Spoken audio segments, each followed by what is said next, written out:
A paz do Senhor, meus irmãos, queremos aqui saudá-los nesse início de pré-aula, lição de número 11, cultivando a convicção cristã, é o tema da lição. Lembrando que esta aula presencialmente será ministrada no próximo domingo, dia 10 de setembro de 2023, quando também comemoramos o Dia Nacional de Missões, quando as nossas igrejas estarão realizando um abençoado, bonito trabalho para a expansão missionária. Também, acho que é válido lembrar que o tema da nossa Escola Bíblica Dominical para o próximo trimestre, que é o último trimestre agora de 2023, será exatamente sobre missões.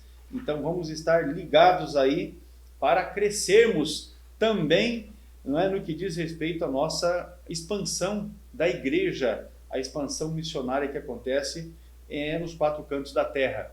Aqui no estúdio do CETAD está juntamente comigo o Jonatas Emanuel, auxiliando nas gravações, e também o pastor Adolvilson Alves Andrade. Também lembrar do nosso pastor Daniel Salles Ascioli, pastor presidente da Igreja Evangélica Assembleia de Deus aqui do campo de Apucarana, que por esses dias está em viagem, mas nós vamos aqui realizando a obra, o trabalho do Senhor, porque não pode parar. Pastor Adolvilson, paz do Senhor. Pastor Hércules, o Jonathan e aos nossos queridos irmãos que estão conosco acompanhando as aulas da Escola Bíblica Dominical, e é um privilégio estarmos juntos mais uma vez para mais uma pré-aula em nome de Jesus. Uma bênção, né? Muito bem. O texto áureo da lição está na primeira epístola de Paulo aos Tessalonicenses, capítulo de número 2, e o versículo 3. E ele diz assim: porque a nossa exortação não foi com engano, nem com imundícia, e nem com fraudulência. Eu acho forte essas palavras do apóstolo Paulo, porque se ele está dizendo que a exortação dele não foi com essas características, é porque certamente estava tendo isso no meio da igreja, não é? E ele já chegou aqui, conforme a gente diz, ele chegou chegando e dizendo ao que veio, né? A exortação dele teve esta característica. A verdade prática da lição diz o seguinte: o cultivo da convicção cristã é imperioso para a prática e defesa da fé em tempo de adversidades. Esta a verdade prática da lição, e agora nós vamos para a leitura bíblica em classe. Você pode acompanhar pela sua revista, e se você não tem a lição, você pode acompanhar pela sua Bíblia. Primeira epístola de Paulo aos Tessalonicenses, capítulo 2, os versículos de 1 a 12. Pastor Adolvilson. Muito bem. Versículo 1. Porque vós mesmos, irmãos, bem sabeis que a nossa entrada para convosco não foi vã, mas havendo primeiro padecido e sido agravados em Filipos, como sabeis, tornando-nos ousados em nosso Deus, para vos falar o Evangelho de Deus com grande combate. Porque a nossa exortação não foi com engano, nem com imundícia, e nem com fraudulência. Mas como fomos aprovados de Deus para que o Evangelho nos fosse confiado, assim falamos, não como para agradar aos homens, mas a Deus, que prova o nosso coração. Porque, como bem sabeis, nunca usamos de palavras lisonjeiras, nem houve um pretexto de avareza. Deus é testemunha. E não buscamos glória dos homens, nem de vós, e nem de outros ainda, que podíamos, como apóstolos de Cristo, ser-vos pesado. Antes fomos brandos entre vós, como a ama que cria os seus filhos. Assim nós, sendo-vos tão afeiçoados de boa vontade, quiséramos comunicar-vos não somente o Evangelho de Deus, mas ainda a nossa própria alma, porquanto nos éreis muito queridos. Porque bem vos lembrais, irmãos, do nosso trabalho e fadiga, pois trabalhando noite e dia para não sermos pesados a nenhum de vós, vos pregamos o Evangelho de Deus. Vós e Deus sois testemunhas de quão santa, justa e irrepreensivelmente nos ouvemos para convosco os que crestes. Assim como bem sabeis de que modo vos exortávamos e consolávamos a cada um de vós, como pai a seus filhos, para que vos conduzisseis dignamente para com Deus, que vos chama para o seu reino e glória. Amém. Está feita aí a leitura bíblica do trecho, né, que estaremos utilizando como base para o estudo desta lição. Os objetivos estão distribuídos pelos 3 tópicos principais da lição. No primeiro é estimular a convicção espiritual nos cristãos a partir da confiança em Deus. Já no segundo tópico aqui desta lição, que fala sobre a convicção moral, é compreender a necessidade de uma vida irrepreensível, de modo que glorifique a Deus. Avançando pela convicção social, que é o terceiro tópico da lição, o objetivo é reconhecer que o amor sacrificial e o abnegado trabalho são essenciais para o crescimento do reino. Então, esses aqui, os 3 objetivos distribuídos pelos pontos principais da nossa lição. A palavra-chave, a definição com o pastor Adolvilson Alves Andrade, convicção. Muito bem, a definição geral de convicção: crença ou opinião firme a respeito de algo com base em provas ou razões íntimas, ou como resultado da influência ou persuasão de outrem, convencimento. E a convicção no âmbito religioso, queridos, pode ser entendida como sinônimo de fé, visto que a pessoa convicta em Deus, por exemplo, é aquela que tem plena certeza da sua existência. Muito bem, convicção é a palavra-chave da lição, e que se você procurar aí na sua lição, ela não está, né? Não está na lição. Eu acho que o pessoal na diagramação deve ter esquecido de colocar lá, mas esta é a palavra-chave da lição, por isso trazemos aqui para os irmãos. Avançando então, meus amados, para a introdução da nossa aula de hoje, diante das incertezas atuais e dos ataques às doutrinas bíblicas, é indispensável ao crente cultivar uma profunda convicção cristã. Além do texto base que temos aqui, de Paulo aos Tessalonicenses, podemos também lançar mão da segunda epístola, que ele mesmo escreve a Timóteo, não é? Não cabe ao salvo esmorecer em meio às tribulações, mas prosseguir confiante pelo prêmio da soberana vocação. Então, nesta lição, nós vamos estudar os aspectos espiritual, moral e social que formam a convicção de nossa fé cristã. Esses os 3 pináculos principais, não é? Que sustentam a nossa fé. O objetivo é despertar em cada cristão o desejo de ser um autêntico embaixador de Cristo em um mundo de trevas, um mundo que jaz no maligno. Esta a introdução aqui para iniciarmos a nossa aula de hoje, e já com o primeiro tópico, que é a convicção espiritual. Pastor Adolvilson. Exatamente. Pastor, antes de continuarmos aqui, é bom que o professor também defina esta palavra cultivar. O assunto é cultivando a convicção. Cultivar significa alimentar, aperfeiçoar, aprimorar, desenvolver, formar, melhorar e nutrir. Então, o assunto desta aula é cultivando, ou seja, aprimorando, ou seja, desenvolvendo, não é, a convicção cristã. Então, este é o foco da aula de hoje. Muito bem, o tópico 1 e o subponto 1, o poder do Espírito Santo. Por orientação de Deus, o Evangelho foi proclamado na Europa. Paulo teve uma visão em que um homem lhe dizia: passa a Macedônia e ajuda-nos. Um texto muito pregado, muito conhecido de nós na igreja, não é?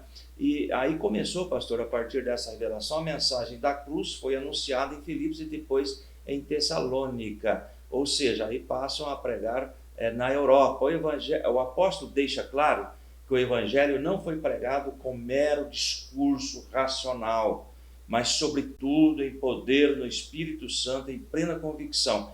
A atuação do Espírito Santo, pastor, nós temos que realmente entender: sem a atuação do Espírito Santo não há salvação de almas. Devemos pregar o evangelho no poder do Espírito Santo. É interessante que quando pregamos o evangelho, quando vem lá pessoas aceitando a Cristo, nós ficamos felizes, não é? A alegria é nossa, mas a honra é para o nosso Deus, porque é Ele que está trabalhando e trazendo essas almas para mais perto dele. O apóstolo deixa claro então que sobretudo no poder do Espírito Santo e em plena convicção, tá certo? Agora, veja bem, ainda no tópico 1 e o subponto 1, neste caso o evangelho foi ministrado com ousadia, e de novo, no poder do Espírito Santo, enfatizando-se a nossa dependência de Deus, de modo que resultou na salvação e libertação dos Tessalonicenses.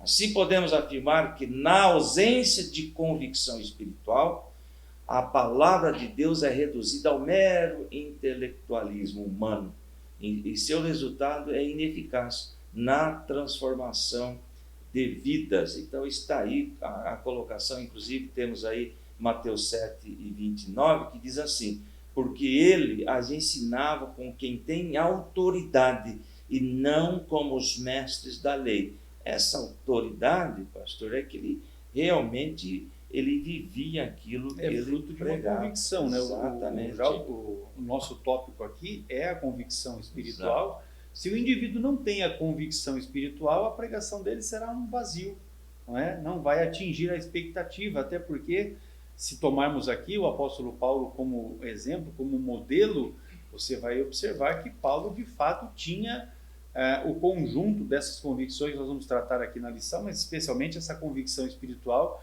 até pela maneira ímpar como o próprio Senhor o chamou, não é? A partir do encontro que ele teve com o Senhor Jesus ali no caminho para chegar em Damasco, não é?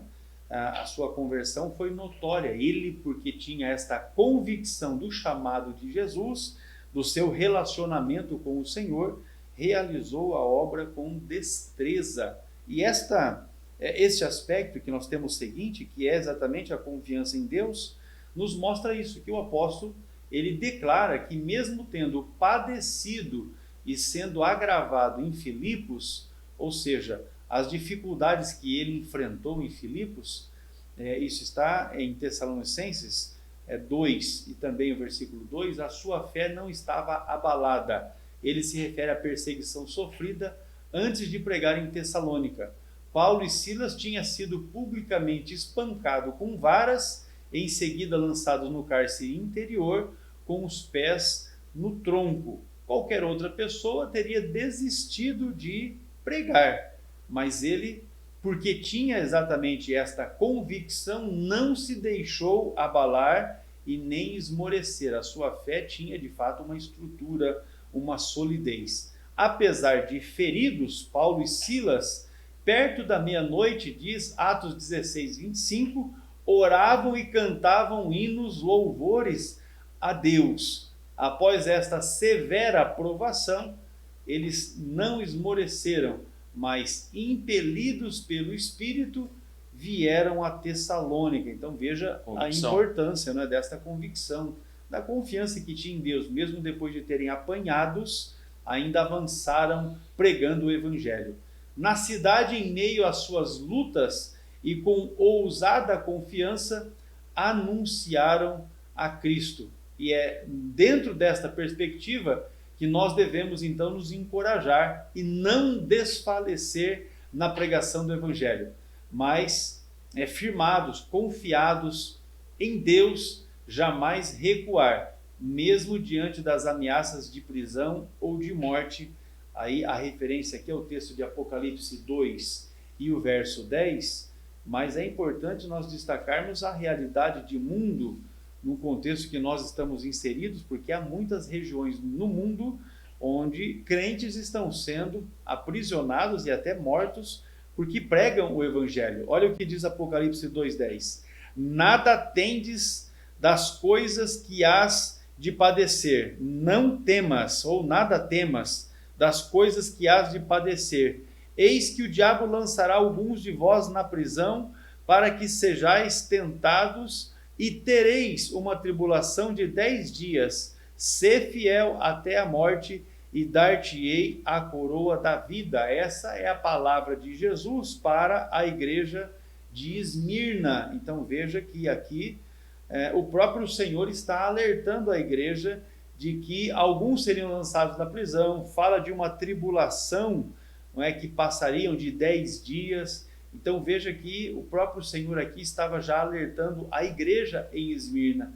Paulo, inspirado pelo Espírito de Deus, usando também os seus escritos à igreja de Tessalônica, está alertando o povo e a nós de que devemos avançar sem esmorecer, independentemente da situação que nos aflija.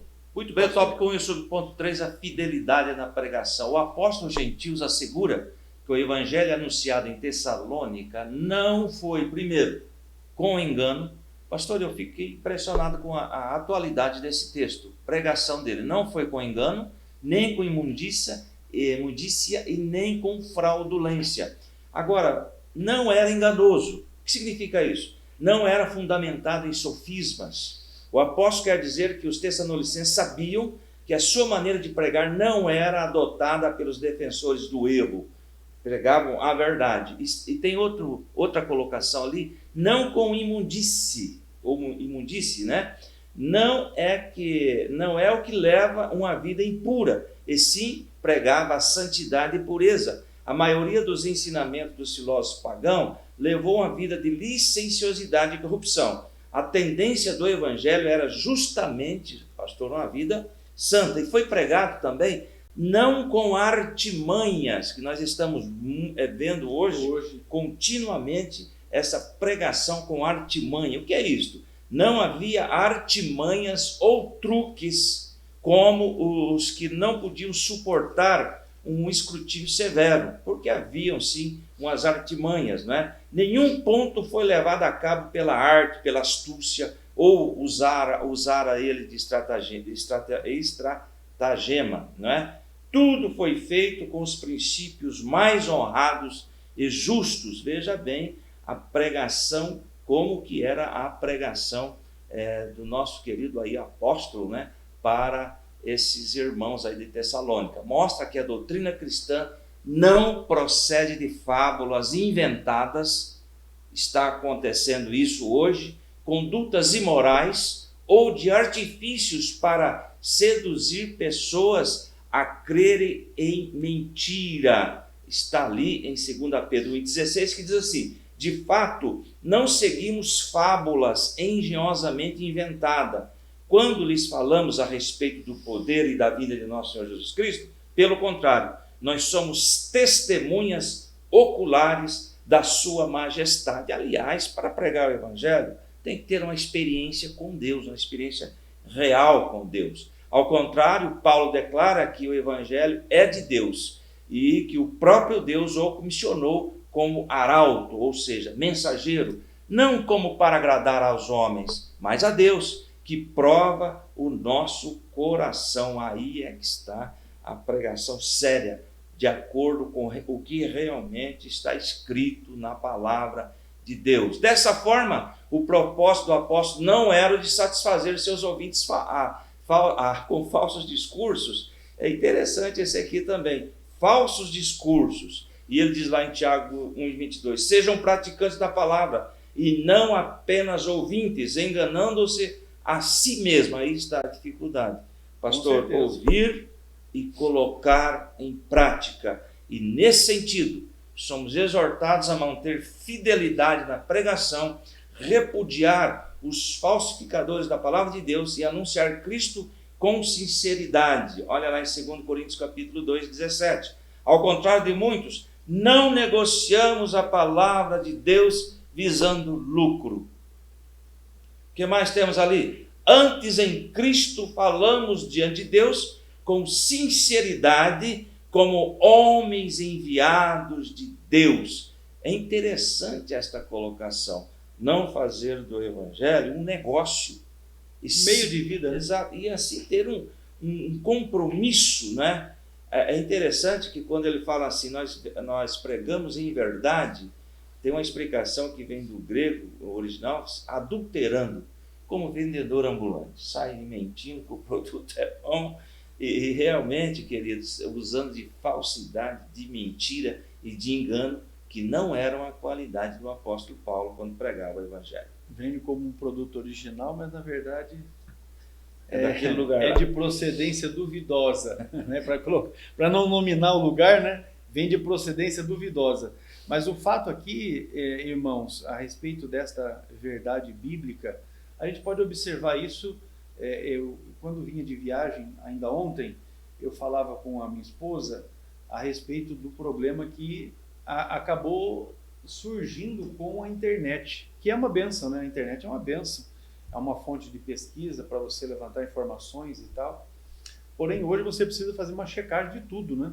A checagem das informações que você pesquisa, se as fontes são fontes de fato confiáveis e até se as informações ali constadas, né, são de fato verdadeiras, porque há muita mentira sendo dita como verdade, que é aquilo que popularmente se convencionou chamar de fake news. E isso também está no nosso meio evangélico e no meio do evangelho, não é? Ainda que o evangelho em si seja a verdade de Deus para o povo, para as nações, há muita falsificação da palavra no nosso meio. E aí nós temos que estar atentos, porque tem canais que até tem uma quantidade significativa, né, de pessoas que estão ali, mas que o ensino que está contido ali não é saudável, não é? Eu, sem mencionar nomes, mas fazendo um destaque, nós temos um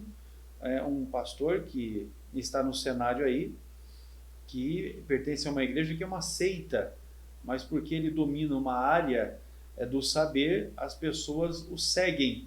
E quando o seguem, acabam se alimentando daquela fonte que não é boa. E nós temos que estar atentos, sempre como os bereanos, conferindo pela palavra, porque tem muita mentira sendo dita em nome de Deus e nós devemos estar atentos a isso. Encerrando aqui o nosso ponto primeiro, sem a ação poderosa do Espírito Santo, a pregação é incapaz de transformar vidas, exatamente pelo conjunto daquilo que nós já temos falado aqui. É na convicção do Espírito Santo que nós vamos fazer a obra, mas não somos nós quem de fato realiza, né? É o Espírito Santo quem faz a obra na vida das pessoas e transforma os corações. Aleluia. Nós vamos para um breve intervalo e ao retornarmos vamos então falarmos sobre a convicção moral. Até mais.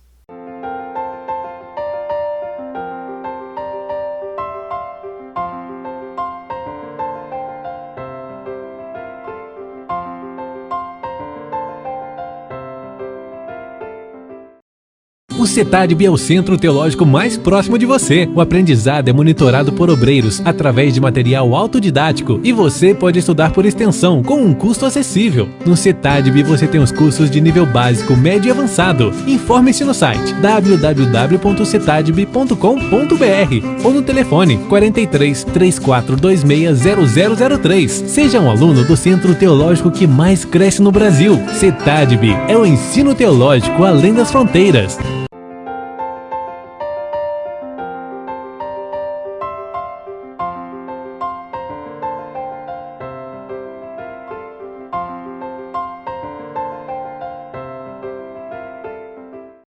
Muito bem, meus irmãos, retomando aqui a nossa aula, convicção moral é o tópico segundo da nossa lição. Vamos avançando aqui para retidão nas ações. Muito bem, o tópico 2, você que está com a sua lição e o subponto 1, retidão nas ações. A conversão opera transformação moral na vida do crente. Isso é fato, é realidade. A pessoa vem toda atrapalhada e com a ação do Espírito Santo há esta mudança. E eu fiz uma colocação aqui, extra lição. Os valores morais da Bíblia mostram aquilo que Deus valoriza, né? Ele nos ensina o que é realmente bom e importante na vida. Quando nossos valores morais estão em sintonia com os de Deus, descobrimos uma maneira melhor de viver. É uma transformação. Nós passamos por isto e Deus realmente transforma o pecador. Deste modo, a Bíblia orienta, dentre outras recomendações, a deixar a mentira e falar a verdade, não é? Deixar o furto e ser honesto, não pronunciar palavras torpes e dizer apenas o que edifica. Olha que colocação interessante, pastor. Até o modo de falar na vida das pessoas mudam. Essa palavra torpe significa que contraria ou fere os bons costumes, é decência, a moral, que revela caráter vil. Interessante que através das palavras também a pessoa se revela, né? Com certeza. Através das palavras você conhece o caráter de uma pessoa. E quando fala a palavra torpe, é indecoroso, é infame, que causa repulsa, asqueroso. Então é interessante que quando Deus muda a pessoa, até o seu modo de falar, as suas palavras, né, muda, não é? Tem aí alteração e tudo para a glória de Deus. Nesse aspecto, o apóstolo Paulo reivindica a retidão nas próprias ações ao afirmar: nunca usamos de palavras lisonjeiras e nem houve um pretexto de avareza. Está aí então a pregação conforme a vontade de Deus, sem usar de artimanhas, não é? E é interessante, pastor, que nós falamos aqui sobre, tem até um texto interessante ali em 1 Tessalonicenses 2:5. Vocês bem sabem, a nossa linguagem nunca foi de bajulação. Olha que interessante isso aqui. Nem de pretexto para a ganância, Deus é testemunha. Agora, pastor, eu quero entrar neste assunto aqui, me permita. Qual é a diferença de honra e bajulação? A honra é motivada pelo amor, já a bajulação é pelo interesse e objetivos pessoais, muitas vezes mascarada de crescimento, multiplicação e de uma boa obra. A bajulação se veste de aparência de honra, mas visa o egoísmo, promoção e benefício próprio. E hoje nós estamos cheios disso aí. Paulo não era bajulador. Olha aqui, bajuladores têm o objetivo de subir ao topo por qualquer meio necessário. E tem até uma frase aí: o bajulador é igual carvão. Quando ele está frio, ele te suja. E quando ele está quente, ele te queima. Ele está procurando algo, ele não está honrando, ele está bajulando. E isso é triste quando nós vemos acontecendo isso no nosso meio. Certamente você já deve ter visto assim, um indivíduo que é o tal do puxa-saco, né? É o bajuladorzinho. Cuidado com essa gente. Né? Essa gente, as atitudes dele, as ações dele cheiram a ovo podre. Né? Se você já teve a insatisfação de abrir um ovo podre, você sabe exatamente o que a gente está querendo referir aqui. É quando cria aquela repulsa, é impossível ficar ali, é impossível ficar próximo, porque além de ser uma coisa que nojenta, é intragável, né? Essa é a verdade. Aqui, falando sobre a retidão das ações, ele enfatiza que jamais usou de falso sentimento para obtenção de favor. Não é? Aquele indivíduo que fica ali, ô meu amigão, toma cuidado. Ainda assevera que sua motivação era desprovida de ambição financeira, ou seja, ele não estava ali pregando aos Tessalonicenses por causa de uma ambição que tivesse, de forma alguma. Somente o falso cristão é que busca poder e influência por meio de bajulação mentirosa. Logo, encerrando esse ponto aqui, a conduta de retidão é uma virtude do crente regenerado, o crente que de fato foi transformado por Deus. A sua conduta é uma conduta reta, irrepreensível. E isso é um fruto que você encontra na vida de alguém que de fato foi transformado por Deus.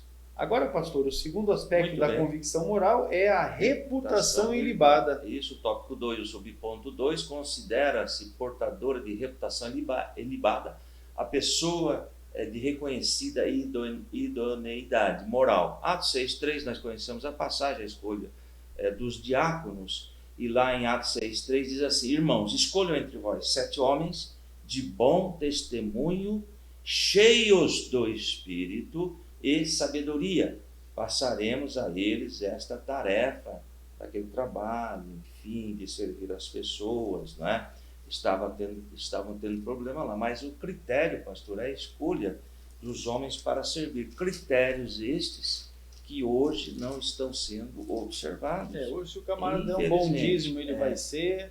Se ele for amigo do chefe, ele vai ser. Se ele for o bajulador, ele vai alcançar. Certamente ele vai alcançar. Isso não quer dizer que tem a aprovação de Deus, porque o homem tem os seus caminhos. E o texto de Isaías 55 diz que os caminhos de Deus não são os nossos, né? Então, vamos estar atento a isso. Se você é um obreiro que é fiel, você fique na sua posição, porque Deus, no tempo dele, é que te exaltará. Por isso, Pedro, ele fala: humilhai-vos, pois, debaixo da potente mão de Deus, e ele a seu tempo vos exaltará. Exatamente, está ali, pastor. Veja como Paulo avalia a reputação com esta frase: não buscamos glória dos homens. E muita gente gosta de aplauso, nem de vós e nem de outros. Isso indica que o apóstolo não trabalhava no reino em busca de reconhecimento humano, embora nós temos uma hierarquia que deve ser obedecida, mas nós não estamos aí, não é, em busca do reconhecimento humano. Essa postura foi adotada por ele em todo lugar, demonstrando a coerência e a integridade de seu apostolado, e é o que nós devíamos também praticar nos dias de hoje, os ensinamentos do apóstolo Paulo. Você observa, meu irmão, e aqui eu quero dar uma palavra de conforto àquele que é fiel, porque nós temos obreiros que são fiéis, que fazem a obra de Deus com essas características que Paulo está nos apresentando aqui aos Tessalonicenses, também com base no texto de Atos 6, na escolha dos diáconos, e que muitas vezes não são reconhecidos, não é? Porque às vezes o seu pastor está ali com tantos afazeres e não tem tempo, não é, para prestar atenção no trabalho que é feito, e acaba governando a igreja com conversa de um e de outro. Então a gente tem que estar atento a isso, não deixar que esse tipo de coisa entristeça e faça com que a gente desista ou desanime de fazer a obra de Deus. Prossiga firmemente, olhando para Jesus, sabendo que do Senhor é que virá a recompensa, e que é muito provável também que esta recompensa nem venha nesta terra, nem aconteça, né, na sua vida, no seu ministério, com base nas questões ligadas a essa terra, por meio de consagração, por meio de crescimento ministerial, de avanço, progressão ministerial, mas o nosso reconhecimento virá de Deus. É bem simples, você leia Apocalipse capítulo 2 e 3, que são aquelas cartas ali às 7 igrejas da Ásia. Você verifica que todos aqueles que são fiéis ao Senhor, no fim, eles têm uma recompensa, e é exatamente essa recompensa que nós devemos mirar. Não é? Essa deve ser a nossa principal expectativa. Ainda falando sobre reputação ilibada, você verifica que o apóstolo Paulo não estava atrás de vantagens, e muito menos de honra, em nenhum lugar por onde ele passou, em nenhum lugar onde ele esteve, em nenhuma igreja, aquelas que ele fundou ou com as quais ele trabalhou, ele não estava buscando nada nem do povo e muito menos da igreja, no sentido de ter benefício próprio, mas ele fazia de fato por amor. Aos Coríntios, nós temos aqui algo bastante emblemático, né? Ele escreveu que o crente deve gloriar-se no Senhor e não em si próprio. Veja o que diz o texto. Primeira Epístola de Paulo aos Coríntios, capítulo de número 1, versículo 29. Para que nenhuma carne se glorie perante ele, mas vós sois dele em Jesus Cristo, o qual para nós foi feito por Deus sabedoria e justiça e santificação e redenção, para que, como está escrito, aquele que se gloria, glorie-se no Senhor. É verdade, aqui, pastor, esse versículo 31 diz, eu trouxe aqui um subsídio: aquele que se orgulha, orgulhe-se do Senhor. Toda a obra da salvação é de Deus. Os coríntios, como muitos outros depois, estavam inclinados a tomar parte no crédito. Opa, nós somos os bons mesmo aqui, e é por causa de nós que o negócio está fluindo. Para si mesmo, o apóstolo lembra-lhes a quem ele pertence. Tudo é para a glória de Deus.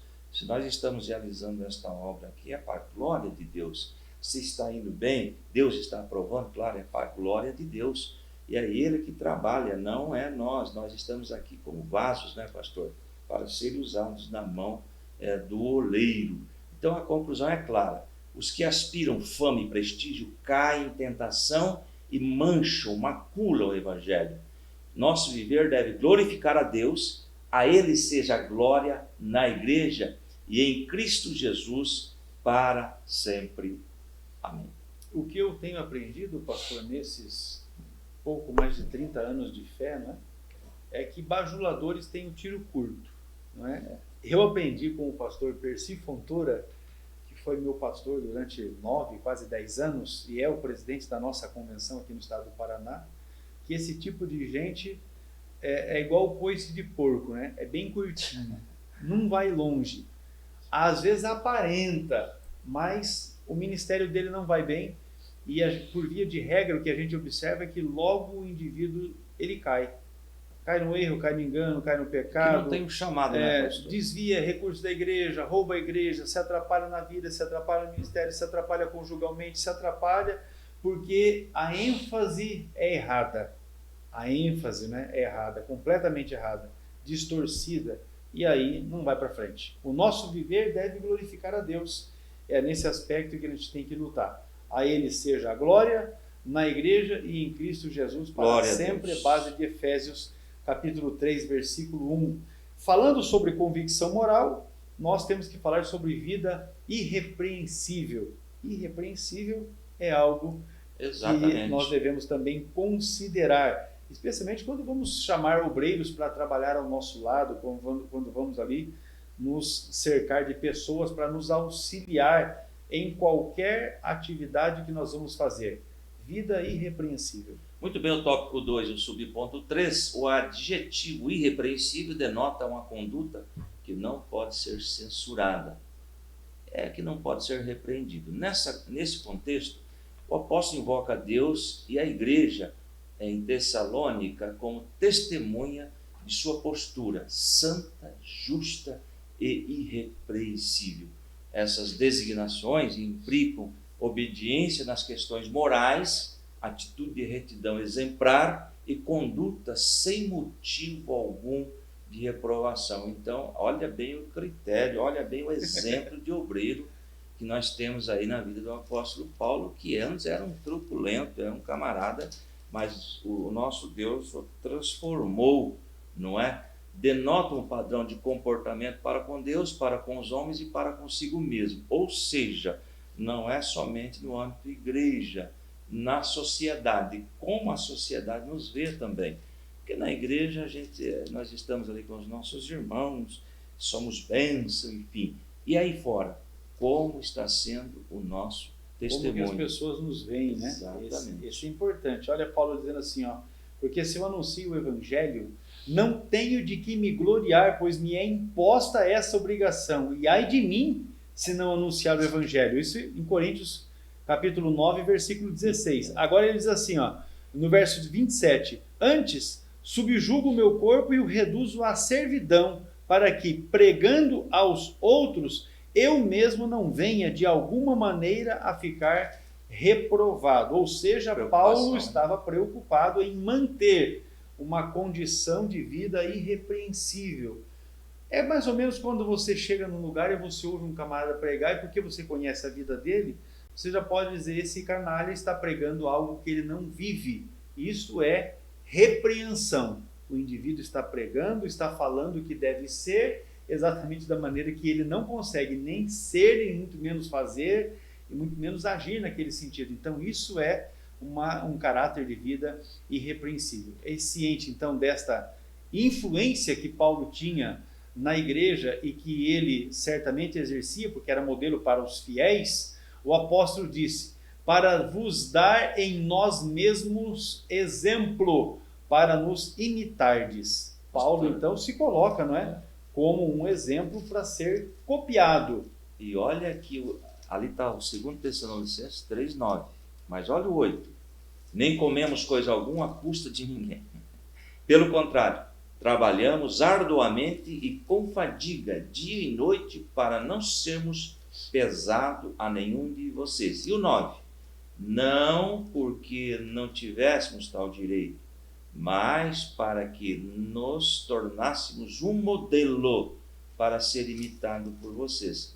Diga-se de passagem que teve um tempo que ele trabalhava, construía tendas para o seu sustento. Porém, adiante, ele foi integrado na obra e Deus o sustentou. Então nós temos essas colocações. Paulo, como exemplo, aqui nós temos esses textos que nós já mencionamos aqui.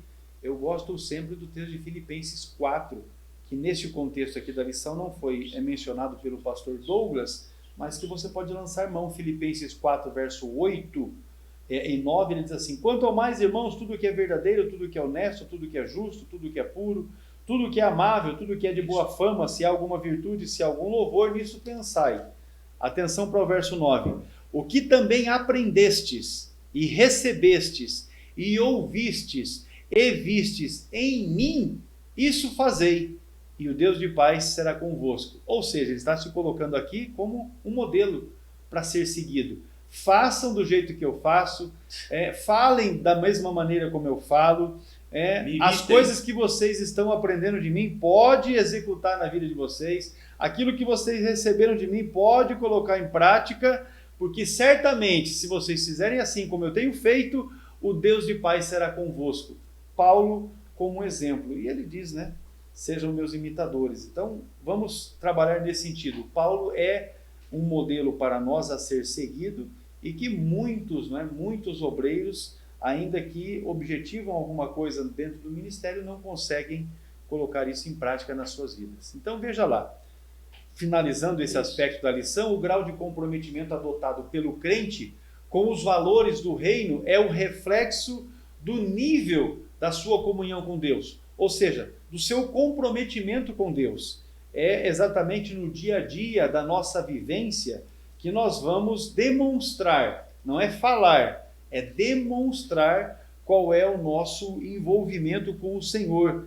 Paulo diz, portai-vos de modo que não deis escândalo, nem aos judeus, nem aos gregos, nem à igreja de Deus. Coríntios 10 e 32, primeira epístola. Então veja, Paulo está novamente chamando a atenção dos obreiros, dos crentes, dos membros, aqui diretamente da igreja de Corinto, mas isso é para todos os tempos, de que nós devemos viver de maneira irrepreensível. Concluindo, pastor, o tópico de número 2, o crente regenerado possui uma conduta de retidão e uma vida irrepreensível. Se não tem conduta de retidão e vida irrepreensível, então já podemos colocar em dúvida se de fato foi regenerado. Porque Paulo, escrevendo a segunda epístola aos Coríntios 5 e 17, ele diz, aquele que está em Cristo, nova criatura é. As coisas velhas se passaram, eis que tudo se fez novo. Se não se fez novo, então é muito provável que o indivíduo não esteja em Cristo.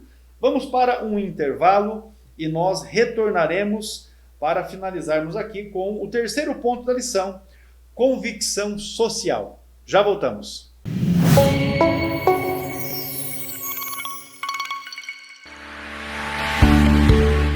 Bem-vindos ao mundo do conhecimento e crescimento espiritual. Temos o prazer de oferecer uma ampla variedade de cursos destinados a fortalecer a sua fé, aprofundar o entendimento bíblico e equipar você para um ministério significativo. Nossos cursos são uma jornada de aprendizado e descoberta que transformará sua vida e capacitará você para servir com excelência. O Superbox Aplicação Ministerial são 7 cursos para aqueles que desejam se aprofundar no estudo das Escrituras e aprimorar suas habilidades de pregação e ministério. Este box é a chave para desbloquear seu potencial como líder espiritual. Nossa missão é fornecer um aprendizado enriquecedor, onde a palavra de Deus é a base de cada lição. Junte-se a nós nesta jornada de crescimento espiritual e transformação pessoal. Este é o momento de se capacitar, crescer e impactar o mundo ao seu redor. Muito bem, meus irmãos, convicção social é o tema do nosso terceiro tópico da lição. E vamos iniciar aqui falando sobre bem-estar comum. Bem-estar comum, bem-estar de todo o grupo. O bem-estar comum alcança o homem em suas necessidades físicas também, ali pode notar que foi colocado em primeiro lugar, física, não é? E espirituais. Não por acaso a Bíblia fornece instruções para o bem-estar espiritual e social dos seres humanos. O papel da igreja é de proclamar o Evangelho, Mateus 28, 19, aliviar o sofrimento, promovendo o bem-estar social entre os irmãos. Está lá em Tiago 2, e 15 a 17.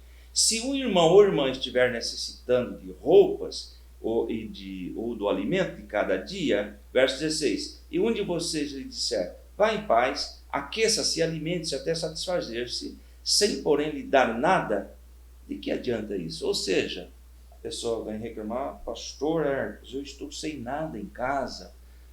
Daí o pastor Hercos, vamos orar pela irmã e Deus vai prover e a irmã vai embora. Vai embora de mão vazia.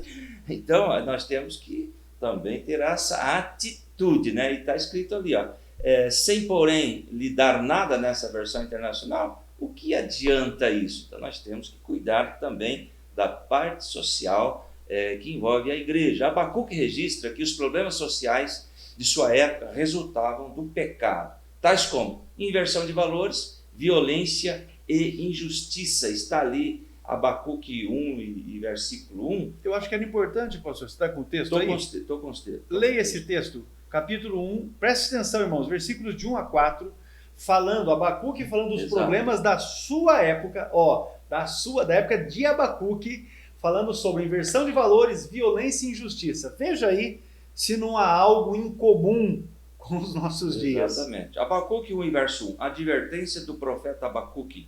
Até quando, Senhor, clamarei por socorro sem que tu ouças? Até quando gritarei a ti violência sem que tragas salvação? Verso 3. Por que me faz ver a injustiça e contemplar a maldade? A destruição e a violência estão diante de mim. A luta e conflito por todo lado. Verso 4. Por isso a lei se enfraquece e a justiça nunca prevalece. Os ímpios prejudicam os justos e assim a justiça é pervertida. Meu Deus. Verdade. Para encerrar isso aí, o mal social tem a origem no pecado. Essa é a verdade que, especialmente, os administradores públicos não admitem. O pecado é a origem do mal social que está aí. Olha, o pastor leu na nova versão internacional o texto na Almeida Revista e Corrigida, diz assim, por esta causa a lei se afrouxa, a sentença nunca sai, porque o ímpio cerca o justo e sai o juízo pervertido.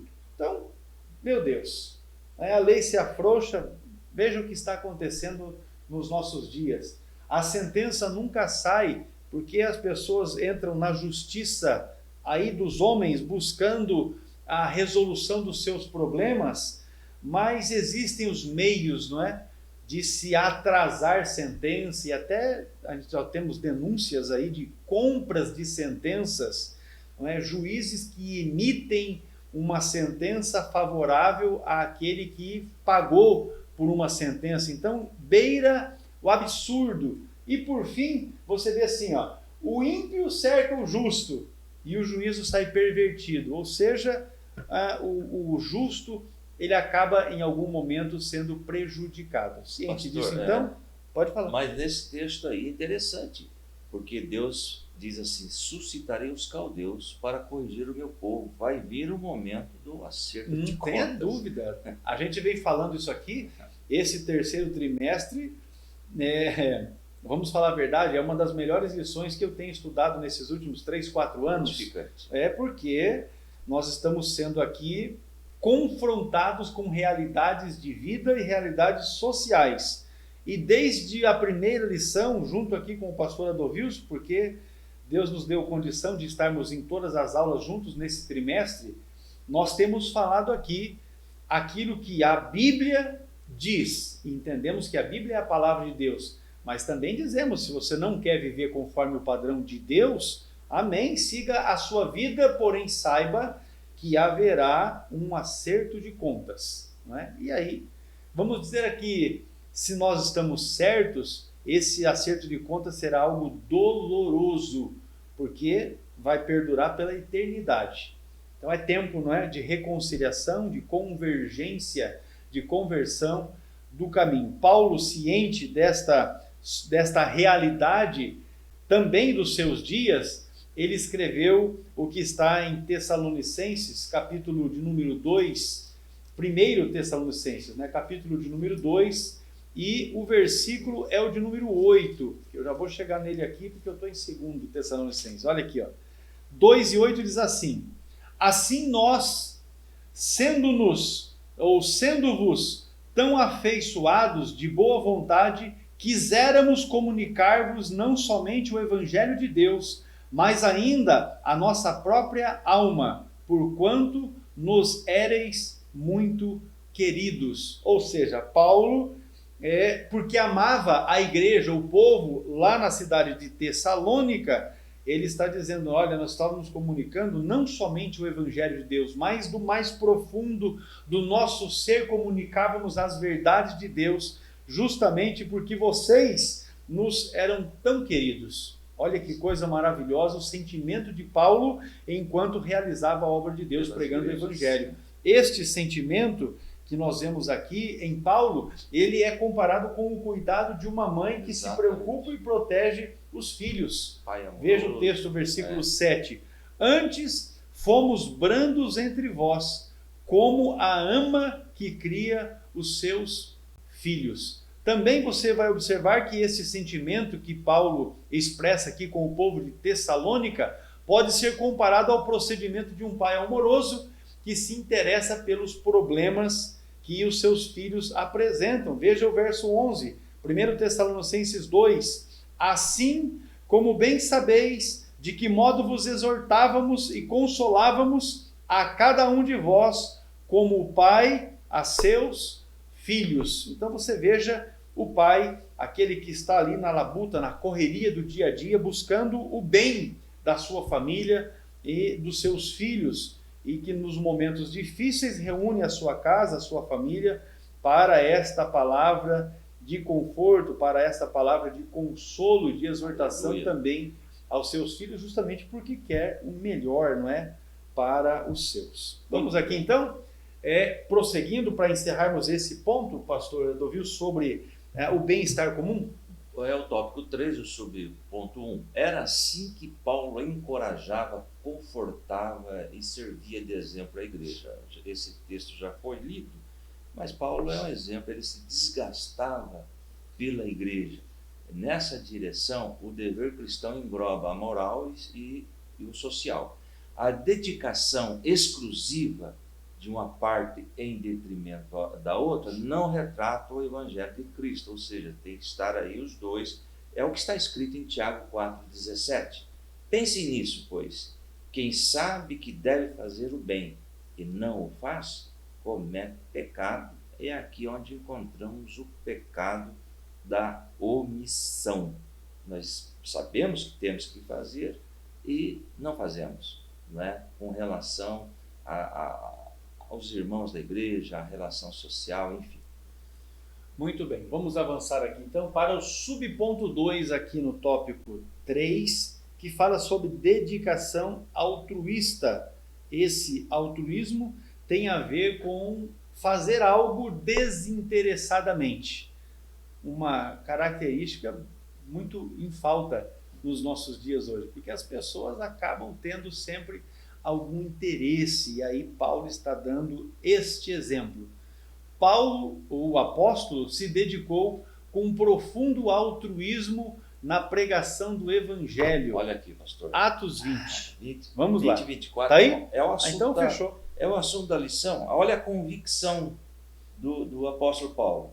Atos 20, 24. Todavia, não me importo, nem considero a minha vida de valor algum para mim mesmo, se tão somente puder terminar a corrida, completar o ministério que o Senhor Jesus me confiou de testemunhar o Evangelho da graça de Deus. Olha a convicção. Teve um momento que eu estou me lembrando aqui, pastor, me ajude aí, que ele diz, é melhor estar com o nosso mestre, mas agora eu não quero ir porque eu quero ver Cristo sendo gerado em vós. Então ele tinha esta preocupação de deixar os fiéis convictos, com convicção que Jesus é o caminho, a verdade e a vida. Interessante isso aí. Muito bem, veja que apesar do direito inerente que ele tinha por ser apóstolo, ele decidiu nada receber.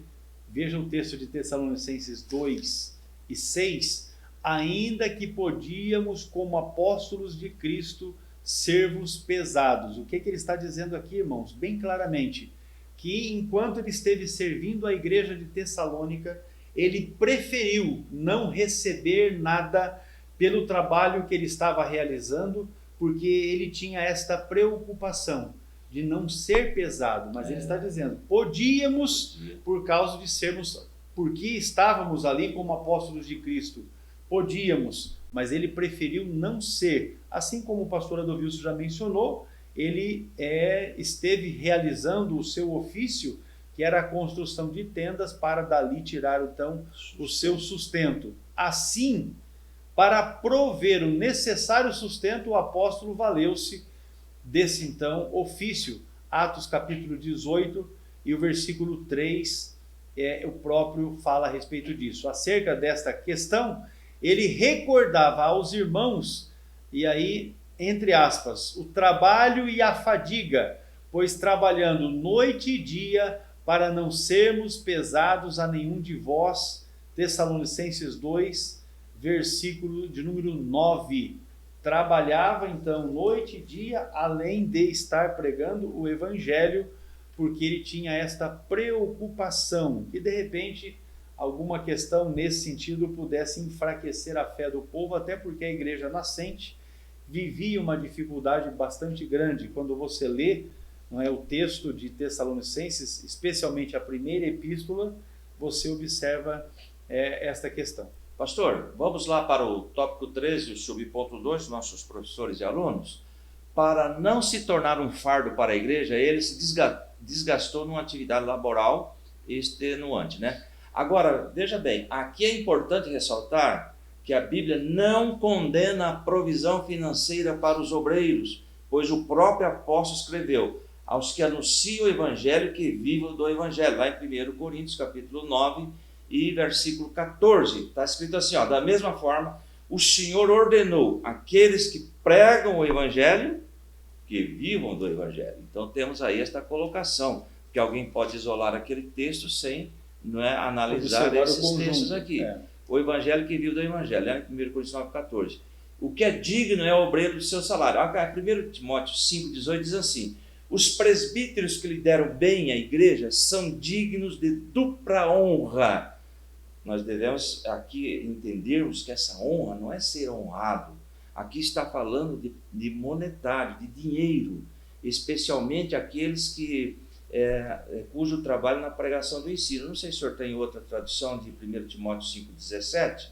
Aí são dupla honra, é honorário. Está falando aí de questão financeira, tá certo? Agora, assim, ele explica que não usou dessa justa prerrogativa porque conhecia a extrema pobreza da igreja de seu tempo. Olha, o texto da Nova Bíblia Viva em português diz assim, 1 Timóteo 5,17: os líderes da igreja que fazem bem o seu trabalho devem ser pagos e altamente estimados, de maneira especial aqueles cujo trabalho é pregar e ensinar. O texto da Nova Almeida atualizada diz: devem ser considerados merecedores de pagamento em dobro os presbíteros que presidem bem, especialmente os que se esforçam na pregação da palavra e do ensino. O texto da Nova Tradução da Linguagem de hoje: os presbíteros que fazem um bom trabalho na igreja merecem pagamento em dobro, especialmente os que se esforçam na pregação do evangelho e no ensino cristão. A nova versão fácil de ler diz: os presbíteros que lideram bem a igreja merecem salário em dobro, especialmente aqueles que dedicam a pregar e a ensinar. Enfim, a gente verifica que de fato esse texto tem a ver com recursos financeiros. Muito bem. Então, Paulo só reforçando que enquanto esteve servindo em Tessalônica, ele preferiu não ser pesado para a igreja e não recebeu nada daquele povo. E o 18, pastor, na sequência diz assim: pois a Escritura diz: não amordace o boi enquanto está debulhando o cereal. O trabalhador merece o seu salário. É interessante que na aula de cultura bíblica, o boi era amarrado e ele ficava girando uma roda para moer os grãos de trigo, de cevada.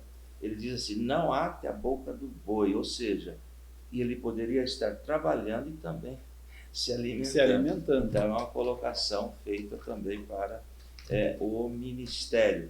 Né? Isso está lá em 1 Timóteo capítulo 5 e versículo 18. E ele está fazendo menção, eu estou indo no texto aqui, porque ele está fazendo uma menção do texto da lei.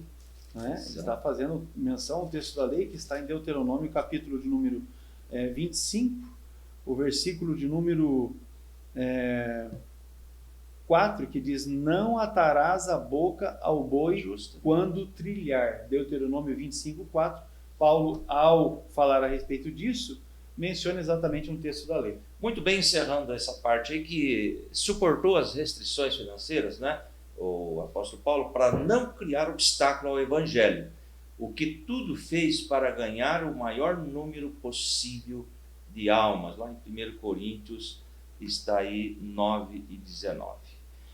Muito bem, continuando aí do tópico 3 do subponto 2, nesse sentido aprendemos que o amor sacrificial e o trabalho voluntário e desprendido são essenciais para o crescimento do reino e devem fazer parte de uma profunda convicção cristã, como contraponto, claro, ao espírito da Babilônia, que é o oposto do altruísmo cristão.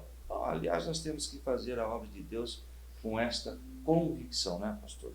Muito bem, e de forma desinteressada, porque Deus é aquele que nos dará Supra. a recompensa. Ele já dá nesta vida e ainda nos dará na eternidade. Encerrando o tópico 3, a convicção social presente na vida de Paulo era um exemplo para a igreja. Era e continua sendo, não é? Um exemplo para a igreja. Vamos então para a conclusão da nossa lição, aqui os estudos, não é, da nossa lição de número 11. Nesta oportunidade, desde já queremos louvar a Deus pela sua vida, que tem nos acompanhado até aqui. Os slides que nós utilizamos aqui nas aulas, você pode solicitar já. Alguns irmãos têm solicitado, nós criamos uma lista de transmissão para enviarmos isso através do WhatsApp. Então, se você deseja, você tem os canais aqui nos comentários, não é? Na descrição do vídeo, tem aí os nossos canais, você pode nos chamar, solicite os slides e nós estaremos encaminhando. Não tem custo algum para os irmãos, uma vez que o nosso desejo é auxiliar no crescimento do reino de Deus. Lá, lembrando os irmãos que nós estamos caminhando aqui para o encerramento desse terceiro trimestre, então se você é professor, é superintendente de escola bíblica dominical, já se organize com os pedidos das próximas lições para o quarto trimestre, para que você se antecipe, tenha um tempo de estar ali vendo, né, as lições, os conteúdos, para trabalhar já algum comentário com a sua classe, incentivando o povo a estar estudando neste próximo trimestre. Pastor Adovils, concluindo a lição. Muito bem, Paulo foi submetido a uma série de provações durante o seu ministério. Não obstante, ele não deixou, não é, exemplo de intensa convicção de nossa eleição em Cristo. Ele nos deixou exemplo de intensa convicção de nossa eleição em Cristo. Destacam-se uma convicção espiritual, resultante do poder do Espírito, olha aí que sempre é o Espírito Santo trabalhando, sua convicção moral como reflexão do temor de Deus, sua convicção social demonstrada pela abnegação em servir. Ratifica-se que em nossos dias carecemos dessa firme convicção em defesa dos interesses do reino de Deus na terra. Maravilha, meus irmãos, com isso nós encerramos aqui os estudos da nossa lição de número 11, esta que está tratando, né, que tratou de cultivar a convicção cristã. Dizer para você que ainda não está inscrito no nosso canal no YouTube, que você se inscreva, e se você tem alguma dúvida, ficou alguma dúvida com relação ao conteúdo que nós acabamos de apresentar aqui, coloque nos comentários que nós separaremos um tempo para lhe dar retorno, para lhe dar resposta. Enfim, o nosso programa, o nosso desejo com isso é poder contribuir, ajudar o quanto mais. Mas desejamos que Deus abençoe a vida dos irmãos. Pastor Adovils, com as suas considerações finais, estaremos então encerrando esta pré-aula da lição de número 11. É uma satisfação estarmos junto com o pastor Hércules, com o Jonathan, com os irmãos. Que Deus abençoe grandemente a vida de vocês, seu ministério, sua família, tá certo? Ore por nós, nós oramos por vocês e a vitória é nossa, no nome de Jesus. Amém. Deus os abençoe a todos.